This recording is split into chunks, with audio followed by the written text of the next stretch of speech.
আসসালামু আলাইকুম। বিসমিল্লাহি ওয়াসসালাতু ওয়াসসালামু ইয়া রাসূলুল্লাহ আলহামদুলিল্লাহ। আজকের পর্বে আমরা জানবো হচ্ছে ফিজার যুদ্ধ সম্পর্কে। ফিজার শব্দটি এসেছে ফুজুর থেকে। ফুজুর শব্দের অর্থ পাপাচার, আ নিষিদ্ধ কাজ। তো রাসূল সাল্লাল্লাহু আলাইহি ওয়াসাল্লামের বয়স যখন ২০ বছর, তখন হচ্ছে ওকাজ নামের বাজারে এই যুদ্ধটি সংঘটিত হয়। তো একটা গোত্র ছিল হচ্ছে বনু কিনানা, যারা হচ্ছে কুরাইশদের মিত্র ছিল এবং অপর গোত্র ছিল তারা হচ্ছে কায়সাইলান। তো বনু কিনানার গোত্রের একজন বারবার নামের ব্যক্তি, তিনি হচ্ছে আ কায়স গোত্রের ৩ জন লোককে হত্যা করেছিল নিষিদ্ধ মাসে।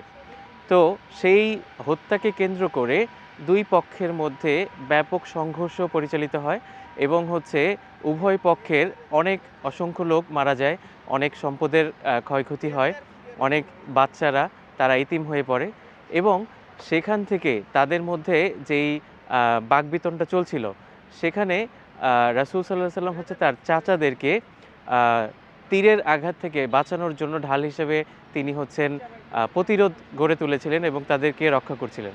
তো অতঃপর একটা পর্যায়ে গিয়ে ২ গোত্রের মধ্যে তারা যখন দেখল যে শুরুর দিকে বনু কিনানা ব্যাপকভাবে পিছিয়ে আছে, তো তারা পরবর্তীতে হচ্ছে আ সমর্থনের দিক থেকে এগিয়ে গেল এবং অতঃপর হচ্ছে তারা ২ পক্ষ চুক্তি সংগঠিত করল যে তাদের মধ্যে যেই পক্ষের লোক বেশি হত্যা করা হয়েছে, তাদেরকে সেটার ক্ষতিপূরণ বাবদ তারা আ মানে সম্পদ প্রদান করবে।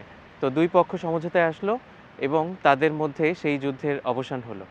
তো আমরা পরবর্তী পর্বে ইনশাআল্লাহ হিলফুল ফুজুল সম্পর্কে জানবো। আসসালামু আলাইকুম।